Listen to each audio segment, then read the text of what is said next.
Welcome to the Business Over Beer Happy Hour, a daily dose of support for business owners, entrepreneurs, and people passionate about what they do.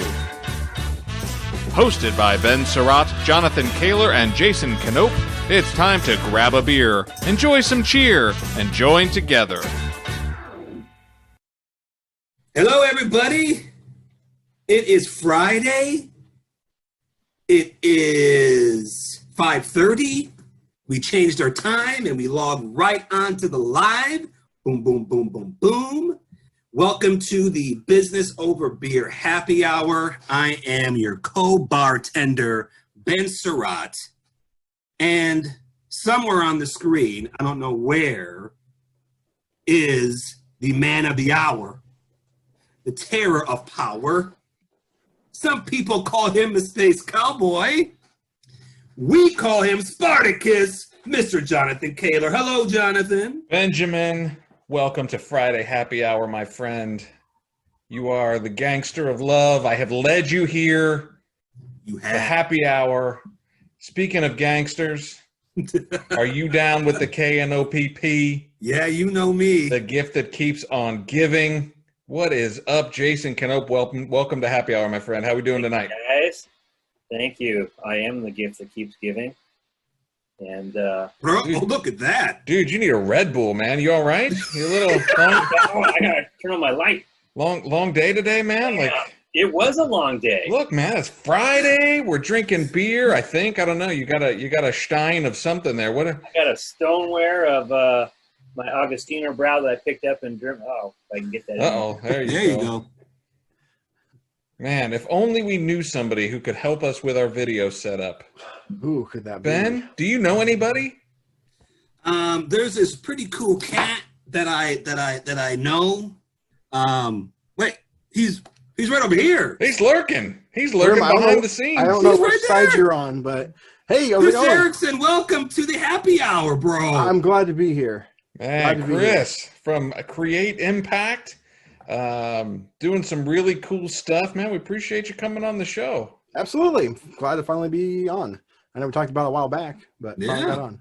Yeah, man. So, well, why don't we start right there? Why don't you give us and our viewers and our listeners the 50,000-foot view of your business and what you're into? Wow, so that's a great thing, because the business I currently started is, like I was telling you a little before we were live, it's kind of a myth right now. It's an urban legend, whispers in the world right now, and that's Create Impact. I'll get into that in just a few minutes. But I'm also known for my content creation on YouTube and also Facebook. I was a business owner for a while as well, and that's one of the brands that I recently resurrected, surprisingly. It's kind of interesting. But I've got several channels. I do Geeks Life is one of them, Toy Kings. I've got my Just Another Chris, which is my personal brand, and then Create Impact, which is the myth. So you are the man. You are the man. The business is the myth, and yes, all your content sites are the legend. So I guess so. That's one way to look at it. Love it. Well, hey, this is the happy hour, and Ben, I can't wait anymore, man. I'm thirsty. I am too, bro. Why don't you get us kicked off? You got the cool looking can over there. What are you getting into tonight? At our friends at Ben's.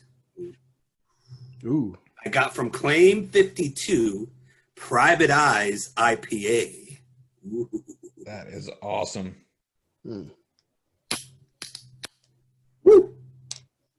We got somebody else connecting in here. It's me, man. My computer froze. Oh, it's Awesome. awesome. That's a much better image. Can we close the other one of your face and just keep the one with just the black screen up? I like that, bud.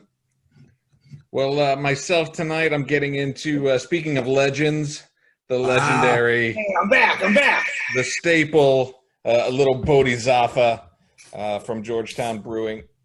I love this beer. Chris, what are you drinking? Oh man, I feel out of place here. I am not drinking beer. I'm not a beer guy. No. Yeah, it's just thing. What are you drinking that's making you happy? What's making me happy at this moment is an Angry Orchard, the green apple. It's a good one. I like this one. I haven't had it in a while, and I picked it up yesterday because I had to brave the apocalypse and go to the grocery store. and bought that. It's okay. Yeah. I'll have that tomorrow. Canoper, what are you drinking, dude? Finishing off the week with the Ghost Runner Pilsner again. Oh, that's right. Well, I cheers. tried to hit up Mount Tabor Brewing, but they didn't open until 3, so I couldn't get anything. Well, it's 5:30, so I don't know if I had to be back here. I had two and a half hours isn't enough time to pick up beer. I had work to do, bro. Roast. Roast. Gentlemen. Happy hour to everyone. Happy hour. Mm. That's what I needed. Oh, that's good. Thank Holy goodness. cow. Thank goodness. What do you think there, Benny? Man, that's really good. I'll take your word for it. It's just fantastic. Claim 52 is becoming one of my favorite breweries. They're like the Pilsner I had yesterday. Oh my goodness. Woo! It's awesome. So for everybody who's watching us live, we are live streaming on Facebook. We changed up our time to 5:30 p.m. Pacific, 8:30 Eastern. We're going to change up our schedule next week as well. We're going to do Monday, Wednesday, Friday next week, 5:30 live stream right on Facebook Live. So please join us. For anybody who's listening, we're going to try to moderate your comments and questions. So please, as we get into this stuff, if you have questions for us, if you've got questions for Chris, please shout them out to us, and we'll answer them as best we can. So Totally. Yes, please do. So, Chris, you're in the talk about what you do. Like, how do you help businesses, and what is content creation? What is all that? So I've been doing it for a long time, man. Since I was basically in high school, which was for you maybe this isn't a long time or not a long time. However you want to prefer it. I don't want to assault your feelings, but it was about 15 years ago. I was in sophomore in high school, and so I took video class and fell in love with it immediately. And so I started making videos since then, and then slowly we turned it into a career. And about 2 years ago, I owned a retail shop, a buy-sell trade, toy and collectibles, of all things. And I sold it to pursue filmmaking of some kind. And it wasn't until about a year ago I came up with the idea for helping smaller businesses create their content. And I haven't even officially announced what it is because of this quarantine, lockdown, whatever you want to call it. It goes by many names. So right when this all started, I had just wrapped a fundraiser to get this launched. And it was supposed to be launched by now. And that really just halted the brakes, shut it all down.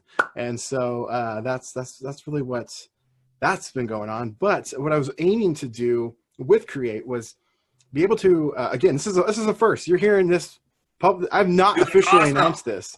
That's awesome. To anybody. Here, so live, you heard it here, Facebook. folks. We are Live. birthing a small business. I can't think of anything better than that. That's awesome, man. I know I shared with you guys a little bit about it in the past, so you kind of know. But I haven't publicly talked about it because it is something brand new. It's never been done before. And I know a lot of people that what's the right word?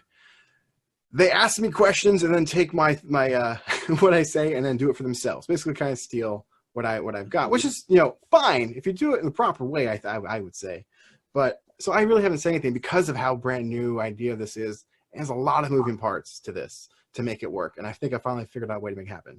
So, Create Impact is a business that is on a subscription-based service to where you can get anything you could possibly need. For instance, like you guys run this podcast, I could run it for you. I will bring all my cameras, my software. You don't have to pay a dime for any of that, except for whatever package we recommend for the price, and that is the price per month.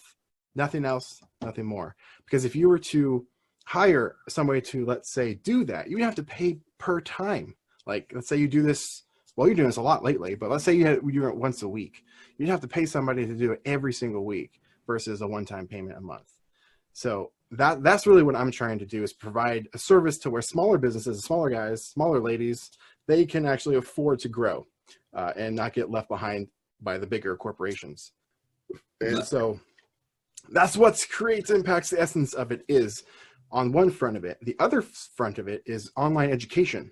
And so maybe you don't need my services hands-on. you can learn online with my training courses and things like that, which most of that is ready to go for the members that, for the smaller businesses that signed up for me. It's ready for them, but not public ready, unfortunately, because all this went down. So there you go. That's the short version of kind of what I do, essentially. Photographer, videographer, filmmaker, I guess. Yeah. Production, studio, designer, builder person.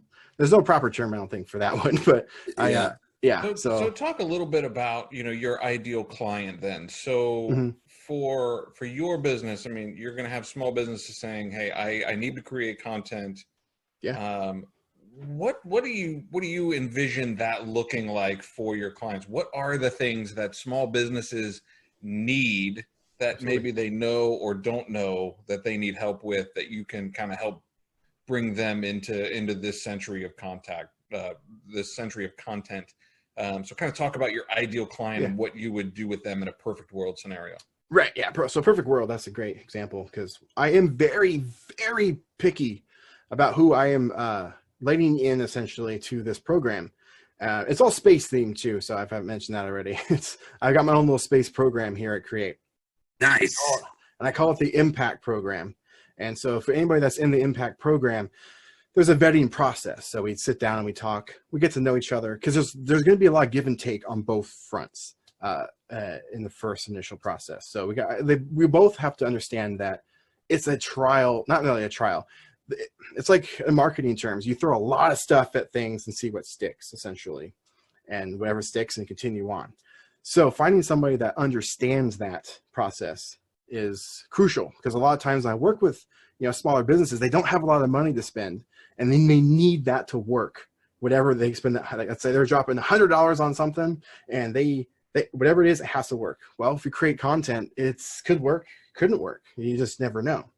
And so they have to understand that is part of the process. But coming up with the type of content that they're going to be creating is a shared experience. So a lot of people don't know what they want. So we'll sit and talk and discuss what they do. And a great example that I really want to start marketing and doing is with like breweries, and to where that they can create their own community, which they already have one, but they don't really necessarily have an online community. They need to kind of bridge and bring those together.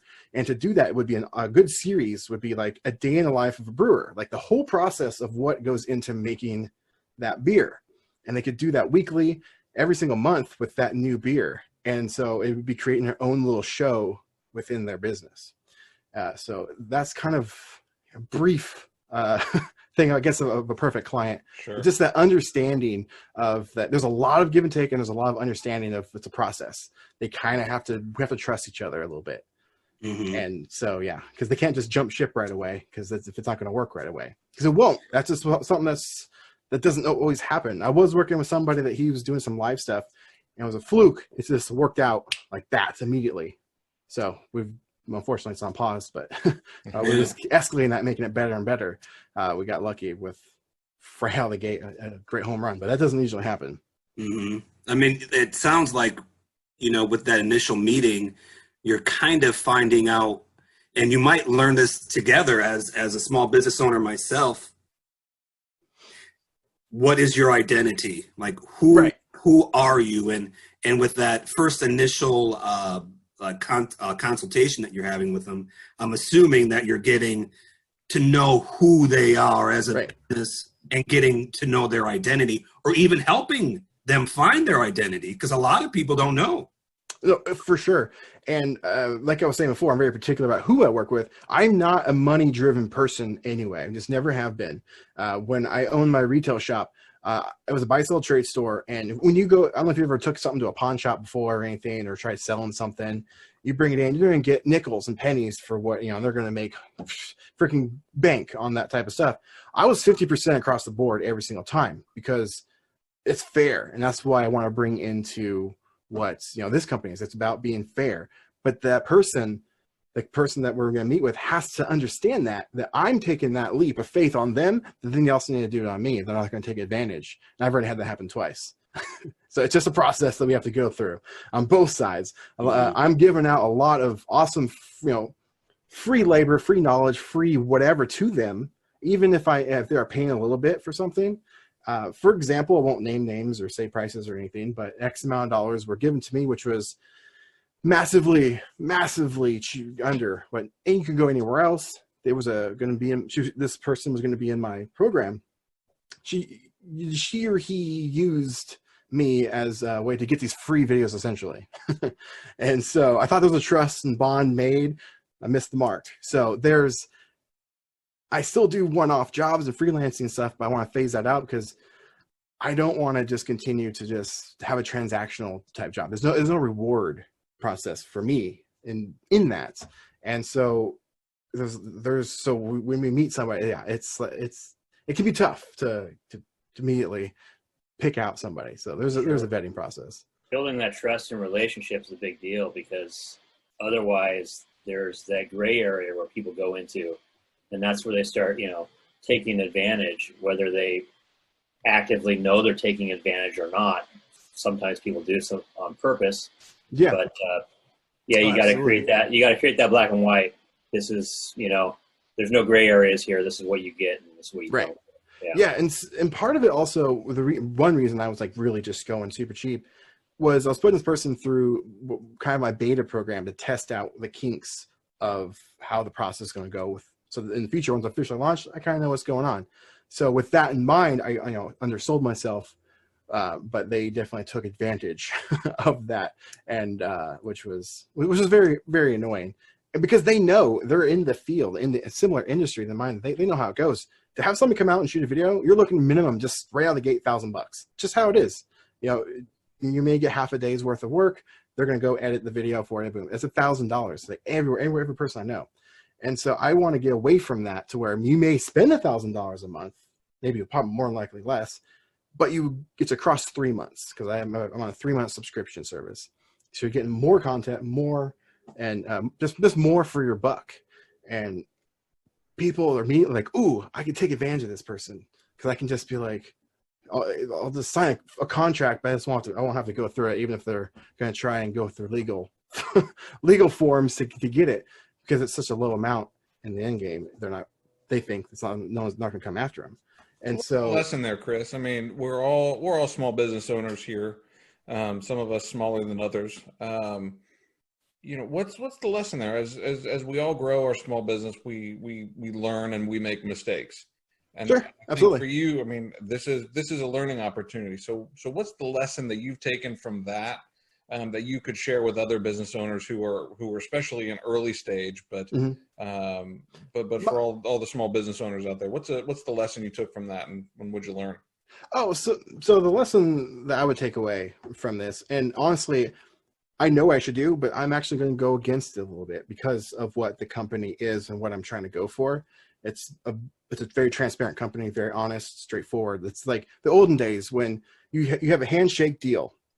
You get what the handshake deal was for. You don't need a contract. You don't need lawyers. We know the jobs. We committed to it as a person to person. So that's what I'm trying to bring back to it. So on the other side, I know a lot of people don't think that way. Most people don't think that way. So make sure your contracts are signed and done very well. So try to eliminate as many loopholes as possible and get them signed before any work is done. So I had all the contracts done, and me being me, I just show up. I decided to shoot everything and then have her sign it at the end. And mistake. Yeah. Because they're like, oh, I don't need. I was like, I don't need you. I don't need you anymore. See ya. Basically, that's how we learn sometimes. Unfortunately, we've all been there. We've all been there. I want to get into like some tips that you have for small business owners. Yeah, absolutely. But I'm really interested in this whole COVID-19 thing and how this is affecting the entertainment industry as a whole. I mean, yeah. When I was listening to another YouTuber, and they were talking about these theaters being shut down, and like, we don't think about the entertainment business as, we think about it as entertaining, but we don't see the business part of it. So what have you been experiencing have you talked to different creators, and what are they going through right now? Yeah, so I got a great example for that. Right before I get to that, yeah, the entertainment business is an interesting side effect of this. Like you were saying, you don't really think it's just entertainment, it's just movies and stuff. They're losing billions and billions of dollars every single day because of this. And a lot of us, who cares? They're already billionaires, but like they're in the same boat, because if they're losing billions of dollars a day, their money's going to run up. There's not going to be any more movies being made. All the theaters are shut down. No, and productions have been halted. Movies are going straight to Disney Plus or Netflix, which means massive revenue losses. And the studios are hopefully will remember that it was just because of this, but they're money people. They're looking at facts. They're going to look at a chart and notice, like, through this time, they didn't make much money. Therefore, those movies, those sequels, those whatever, that theme, done. Not going to be made anymore. They're going to make something else. And so if you're like a movie, like Disney probably won't do it. But let's say that Mulan movie that's coming out, it was about to launch. Now it's been canceled. There's a chance if it wasn't made by Disney, that movie the sequel would never be made just because it didn't make any money. Well, like Indiana Jones is pushed to 2022 now. Oh yeah, all the movies like Black Widow. There was several other like huge movies. Top Gun. There was. Oh man, I know. I was bummed about that one. Really bad. It's pushed to like November or something. But all these companies that have these movies that they've already spent that money on, or they're in the middle of production and it's just been put on pause, and you can't really like, especially if you're working with kids actors, they're going to grow up. But anyway, so so if you put them on pause, basically what I'm saying is then they're going to be older. Dude, I never even thought of that. Right? It's this crazy thing. That's incredible. Yeah. So that was a brief little thing on that. Now, in my world, I'm not in that world. Would be cool, but I'm not in that world. YouTube and them. So I got a great example for that. My partner is over at Live Streaming Pros. We build studios across the lands for big time peoples. For instance, I built the studio for the guy that the executive producer, I should say, for the Squatty Potty commercial. I'm sure you've seen that one. And that soccer goalie Scott Sterling video. I don't know if you've ever seen that one with the ball getting hit in the face. It's a good video. Yeah. Yeah. So, yeah, I work with that guy on a bunch of stuff. Canope knows. Right? It's a good one. So funny. Scott Sterling, the legend. It's great. So, it's one of my favorite videos. They were just launching a new course, new webinar and training course videos and stuff right when this happened. And so they had it priced as a one-time payment. They were trying something new. And doing about $80, I think it was, for a course video training series. Normally they charge like $500 to $800 for their webinar package type stuff, big deal stuff. But they decided to do like a smaller package for the smaller guys. And they had a weird effect because right when they were about to launch this, the COVID-19 happened, lockdown, shut down. And they're like, hey guys, we don't want to be dicks. We don't want to, I know you guys are wanting this. So like, we're going to implement a pay what you can method. And they were shocked at how many people, because they were explaining to them the situation that they were in. They were shocked at the percentage of people that were spending $200, $300, $400 on this thing that was originally marked and advertised for $80. And so they came out beautiful on this. But I also know a lot of other people that weren't so successful. Wow. Yeah. And so it's bringing a lot of people together more so, I think, than apart, because there's a lot of people, I know we briefly talked about this right before we started, there's a lot more people streaming that want to get involved. And that's another great thing for them because that's what they specialize in is live streaming. And there's so many people live streaming right now are wanting to learn. So they were on it was weird. They had a graph. They had like a flat line, and then they would start spiking, and then they were dropping. And they're really a change. And all of a sudden this happened, and it's just off the chart now with the amount of people that are searching for live streaming. And studio designing and whatnot, because they're stuck at home. They got to do something. So they're wanting to do kind of what you guys are doing, stream, talk to people, engage, because we're at home. We got to connect somehow. But on the other side of that, I know a lot of people that, and I'm unfortunately am one of those that we're content creators, but there's no money coming in at all anymore. And so we can make content, but we're not going to make money, but we could see some growth as far as subscribers and viewers. So for the long game, it definitely can help people out for building your numbers up, that is, but not dollar signs. So yeah, that's a Well, that's a big thing. we're still the second largest podcast in the Pacific Northwest, just under Sasquatch Hunters. Oh yeah, the Sasquatchies. We're not seeing any of that. Yeah, no, it's a kind of crapshoot a little bit on what channels and the people that also have millions and millions of subscribers, they're taking an even bigger hit because they have employees, so they got to let them go or just say work from home if you can type of thing. So they're hurting too. Luckily though, they're as large as they are, they should have a good rainy day fund. But people are losing jobs in this world. A lot of people don't realize that YouTube, if you even have 500,000 subscribers, you probably have 2 or 3 employees. A lot of people don't realize that. People that shoot videos, they shoot the videos and then they just hand off to their editors and they got the graphics person or whatever, right? They have a whole team of people that make YouTube videos. It's crazy to think.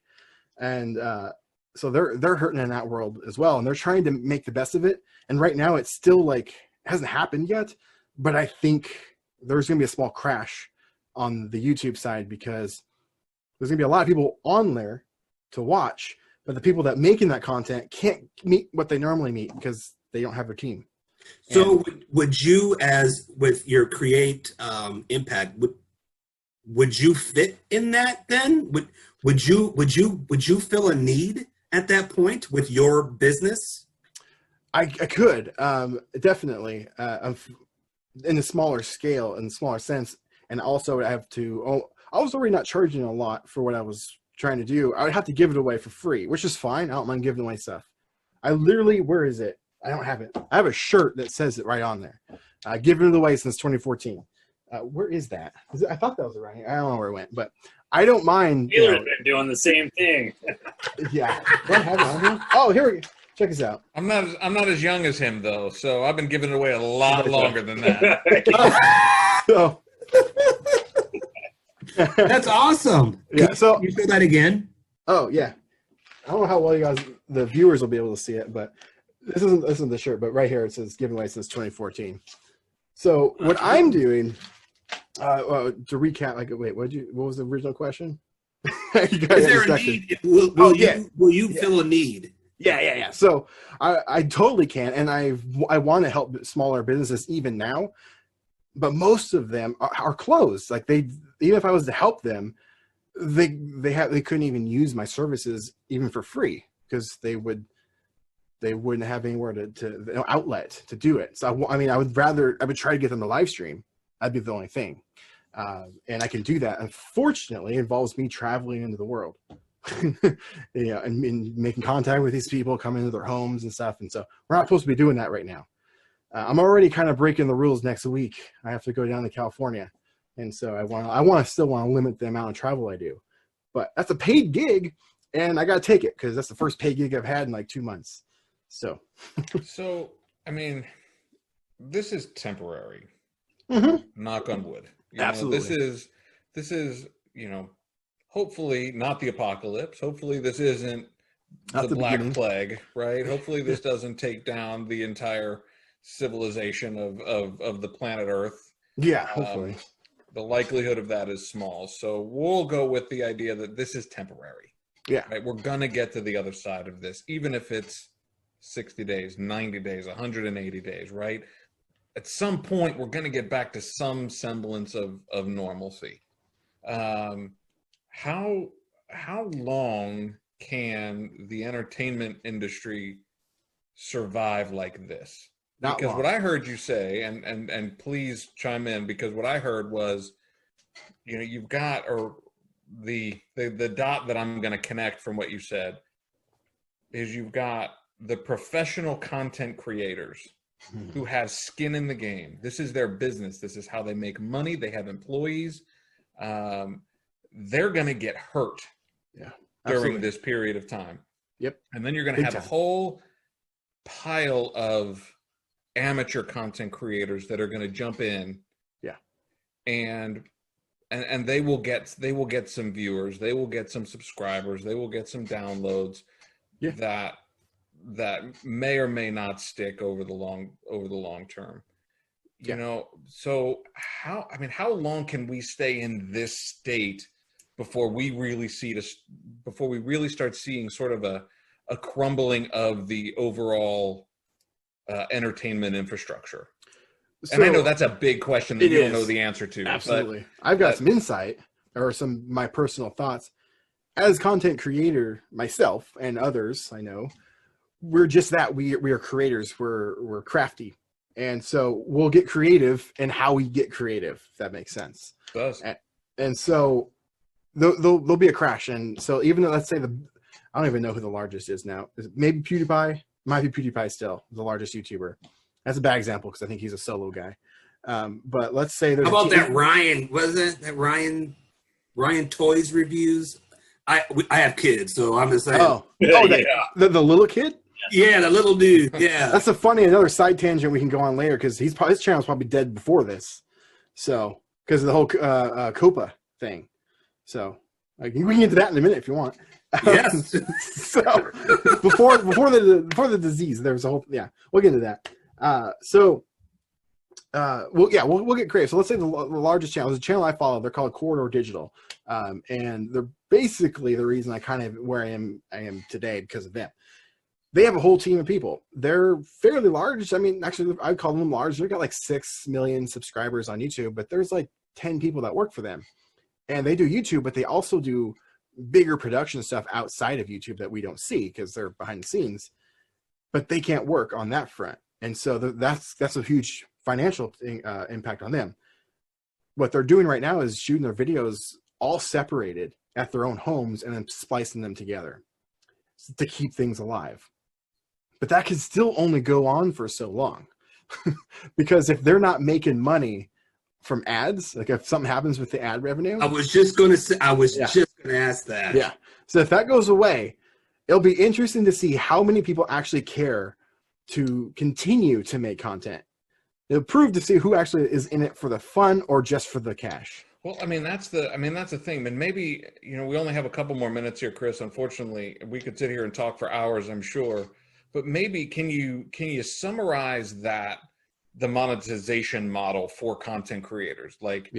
How do these companies make money? Because if they're making money from ads from bigger companies that are spending money for ads they don't have that money, or they're no longer in business, or none of us are even going out and buying these products. Mm-hmm. So how can you advertise for products that none of us can go out of the house and buy? Right. Maybe just talk about that supply chain and how that monetization works so people understand how content creators actually make money on YouTube, for example. Yeah, like how the heck do people make millions of dollars making videos, basically? Yeah. So it's a lot of factors, but to sum it up, there's Google AdSense. So every time you watch a YouTube video, if you don't have premium, you see an ad before a video, and pennies of that go to the creator. And I literally mean pennies. Sure. Like they probably get 2 or 3 cents or so, depending again on your level. Because if you got millions of subscribers, you get a larger take, and some of it could be a couple of dollars per video, which is insane, or per commercial. So you could be making $10,000 a day on ads when you got that many subscribers.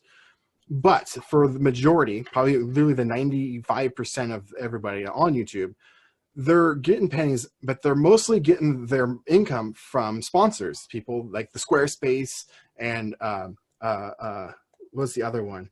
The Squarespace is the huge one, but the Audible's another big one. Those sponsored ads, they're paying probably $2,000 to $3,000 again, depending on which YouTuber.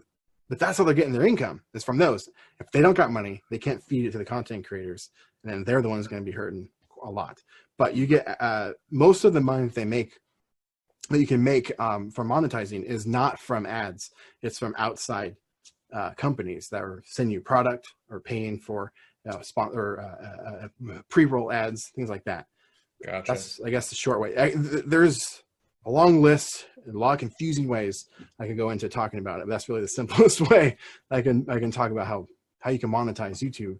Sure, but long story short, it comes down to these companies that have ad dollars and their marketing budgets are going to start to dry up because they've got no money because nobody's in business right now. Yeah, it's a interesting catch-22 because normally they're going to be putting ads onto a video when there's an audience. If there's no audience, no one's going to get it. But there's a massive audience right now, but there's not a lot of money to give. That's incredible. I mean, what an absolute paradox. Yep. Right now. So that's kind of the world I'm in right now. Like, and I'm literally in this bubble of it's like choices I made. I could have done different things. I could have heavily focused on teaching people how to live stream. And if I'd done that, then I probably wouldn't be in the same bubble, because everyone's trying to learn right now. And they're spending a few bucks that they've got to learn to do that. I can teach people to do that. I could start doing that, I guess. But then on the other side of it, it's not a passion of mine. And that's the whole purpose of Create Impact, is like, that's my passion, is to help people and help them learn what they need to learn. And if I don't like what I'm doing too, I don't want to do it. And so I'm not in it for the money. And by the time you put all the effort into trying to generate, business out of that model that you're not passionate about, hopefully this all is gonna die down. Yeah. And then nobody will be live streaming anymore, except for the people who are really in it to do it for real. Yeah. And honestly, that's interesting observation, because I think if people are live streaming, they're getting a lot of viewers, even if they don't necessarily like the process of getting it all set up and everything. If there's like 5 people actually engaging with the person, they stay on longer. And even after this happens, I'm pretty sure they'd stick with it, because then those numbers are just going to get more and more and more. And humans like attention. So if you're getting attention, you want to continue to get that. So I would say it would continue on. So there's a lot of new people interested in this field, this game, if you want to call it. For sure. And I think it'll stick. But when they go back to work and they're working from the office 40 hours a week and they're commuting back and forth, and it's going to be interesting to see what the new normal looks like on the other side of this. For sure. And what I've just been doing is finding new ways to utilize my quote unquote skills with the content creation and to make some money. And that is like combining everything I've ever done into one thing: live streaming, making videos, selling products. I'm very known for that. And I like toys and collectibles. It's fun. And so I've been making my own like figures. I do a lot of 3D printing and stuff. So I've been making like Star Wars figures and things, and been selling those a little bit here and there with people. Dude, could you make figures of us? I could totally make that. However, go to Fiverr.com, send your image to a person that does 3D modeling, then I can print it. All right. There you go. But for right now, I've just been doing like Star Wars figures, like this guy, and little Baby Yoda and stuff. Is that the Mandalorian? Yeah, so it's like it's a vintage, like the old toys from the old days, but it's a Mandalorian. So like I printed them up, and we got Baby Yoda and his guns and stuff. That's cool. So, and then I'm gonna go one step farther and like actually making like. Oh my goodness, bro! So I've been doing that stuff, having a good time. So. Dude, we got to get you back on. We are way over our time. It's fine. I can go off all day. I love what you're doing. If you can give our small business owners who are watching and listening, if you can give them one tip with content, what would that tip be? Go live. That's it. Pull out your phone. Go freaking live from your business page. Stop doing that from personal, please. That's something I go over in my courses. Why go live? No, but seriously, it's a serious question. Why go live, and why from your business page instead of your personal? Okay. Why are both of those things important? 2 reasons. Okay. One, good friend of mine. She's doing that ketone business, selling products. Right. She has like 1,000 friends. And she came to me and asked me to help her grow. She said, so the first thing I told her, make a business page. And she's like, well, I've got 1,000 friends. I don't want to start from zero. I'm like, you have 1,000 friends that don't give a crap about you selling ketones. I'd rather have 2 people on your business page that actually want to buy it. You're spamming your friends. Stop going live with business related type stuff, that is, on a personal page. Nobody wants to see that. You're soliciting your friends and family. And so if you make a business page and share something once in a while from that page, that's usually acceptable. But don't go live and sell or do businessy type related stuff, I would say, on your personal page. Nice. There you go. And what was the other question? It was why go live? Why go live? So prime example. Years ago, my retail store. Long story, but it was at a point where it wasn't doing well. I had to make a choice: sell or figure out a new way to make money. I was going through a lot of personal stuff, and I just stopped caring about the store. I was running into the ground, really bad. I went through divorce and things. It was bad. So I went live. I took a page that had like 200 followers to a page that had 3,000 followers in the span of a couple of months, just by going live to market my stuff and build a community, build friendships. It's the fastest way to get connected with people. And if you're live, read the people's comments, say their name, be like, hey, Charlie Babbage is on. Hey man, how's it going? What are you up to today? That right there, that connection you just made with them, and they're going to remember that, and they're going to want to come back and talk to you. So go live. Hey, T-Money, thanks for joining us. There you go. Love you, Dava, Angie, Yes, Bradford. You are awesome. Thank you for watching our show tonight. Very important, because they're like, oh, they shouted me out. They said my name. I'm leaving a comment. They're responding to what I say. It's huge. It's massive in your business. And if you can, like for me, when I do live, if I get comments, I can throw them up on screen, and that's just like blows people's minds. Yeah. And so awesome. like they can see their picture, their name, their comment. It's like there's this whole engagement thing. So, Yep. But that's the whole advanced stuff. Don't worry about that when you start. Just pull out your phone, go to your business page, go live for a minimum 5 minutes. Minimum. And I want to say 10 is pretty much where you really want to get to. But not because- 30. Not an hour. So no. So so there's two versions of live streaming. There's the personal in the moment live streams. That's where you want to go 5-10 minutes. That's the mark. Sure. Get in there. Your main show should be an hour long. That's just the way the numbers work. The hour show is enough time for people to come on in and out and still be able to engage with your audience. And you set a time and you meet that time every single week. So if it's like for me, it was Sundays. Yeah, it was Sundays at 5 o'clock. I'd come in every time. I would go live 10 minutes prior, because this is another thing I freaking hate when I see people go live. They'll pull out their phone and be like, okay, we're live. All right, let's just wait for a few minutes for people to get in. Hey, Ben, does that sound familiar? And you'd be like, and then this is the other thing. You're Hey, chewing. Hey, Ben, you're eating food. You're Ben, I think he's talking. making fun of us, bro. Yeah. I don't know if you've done it. I'm sorry if I'm calling you out by accident. That's exactly what we Okay, did. I totally did it today. I don't have the button. Otherwise, I show you, but I have it over there.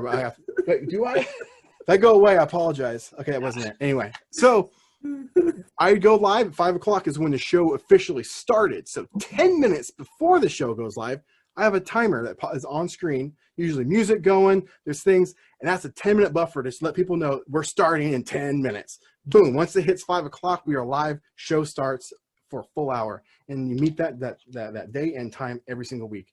Fastest way to build a community, fastest way to grow, and just the fastest way to make money, especially if you're selling products. If you're like selling this stuff, you get people engaged with it, and just trust me, it's the best way to do it. Awesome, Dude, you are awesome. Well, man, we've only gone for 43 minutes, so we're supposed to stay apparently for an hour, but we're not going to. So if people want to find out more about Create Impact or your other content creation sites, where would you like people to go check you out? I'm heavily engaging on Facebook on all platforms, but I'm also on YouTube. So Create Impact on Facebook. I've got Geeks Life, and then another one is Showroom Collectibles. That is the other one I've recently resurrected by accident. I used it as a fundraising platform to raise money for Create, and I thought it was just gonna be a one-time thing, but people were like blowing up crazy, like, "Whoa, you're back!" And it's just this huge thing. I didn't know, so I kept that going. So I'm just all around in the interwebs. So those are the main three right now. Just to touch right on before we leave, because I did say I was going to mention this. Ben, that COPA thing for the kid on Ryan. There's a law for, I can't remember what the agency's called, but it's the Children's Act something or other. Anyway, it's a new thing put in place, and YouTube's been hit hard with it, but technically it's across all internet, but YouTube's mainly having to forcefully put this in effect. Anyone under the age of 13 there can't be ads running on their videos and a bunch of other things. And it makes sense, because if a 10-year-old is going to watch this video about a little egg patch thing, because that's thing that I think Ryan does.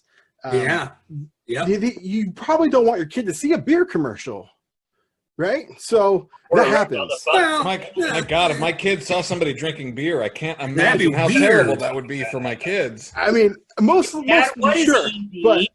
but like I think you get what I'm getting at, though. So, and even for me, I'm like, okay, it's beer, whatever, But there's a lot of other inappropriate type ads that we're getting forced on these kids, as well as parents making their kids be YouTubers and like to make them money, because Ryan makes millions of dollars a month. Millions. Yeah. So he that was kind of the starting point of getting this act put into place, to where now if anyone under the age of 13, so when you upload a video to YouTube, you're now required to market 2 options. So this little box. Is this for kids or is this not for kids? Yep. So if you put it, yes, this is for kids, your video can no longer receive comments. There's no ads. It cannot be, you can't, what was the other one? Your followers will not get notified that you upload the video, regardless of them checking the bell icon on YouTube. Therefore, nobody will know if you ever posted a video. Oh, and it won't show up in search. So people that have already subscribed to you are the only ones that can technically find you, because they can just go to your subscribe list and go to your video or their channel manually. And so, Wow. yeah, it's a huge thing in place. So all those child stars, they're pretty much done. They can't, there's no money to be made anymore. Yeah. So. For me, that's Dava agrees, guys. She says her kid is quoting Purple commercials to me. The mattress. Yes. I don't know what that is, but I have no idea what that is. Well, we're gonna find it and we'll include it. So hey, look for the recording of this video. Obviously, it'll live here on Facebook, but look for it on YouTube next week, as well as the audio recording on all of our podcast channels. We'll have links to all of Chris's sites, and we'll find out what the Purple mattress is. We'll make sure we include a link to that as well. That's right. Canope, if people want to know about business over beer, where do they go? They go to bizoverbeer.com, bizoverbeer.com, and they can find all the links to our social media sites. And even if they want to listen to our podcast, they can listen from there as well. Outstanding. Yeah. Chris, thank you, brother, man. You're passionate. We are going to have you back on again. Yeah, awesome. Glad to be here, and I look forward to that. For sure. And just keep doing what you're doing. I love your energy. Dude, it gets me excited. Like I'm like, yeah. Hey, I'm glad. So can you stay after this and talk to us a little bit more? Yes. Awesome. Yes, I can. Thank you, everybody who watched. Kaler, Canope, love you guys. Yeah, we'll see you all next time. Monday, same time, same place, 5:30 p.m. We'll be right here. There you go. Deuces. See ya. Business Over Beer reminds you to always drink responsibly. Our theme song is Alley Cat by Soul Shifters. Thanks for listening, and we'll see you at the next Business Over Beer Happy Hour.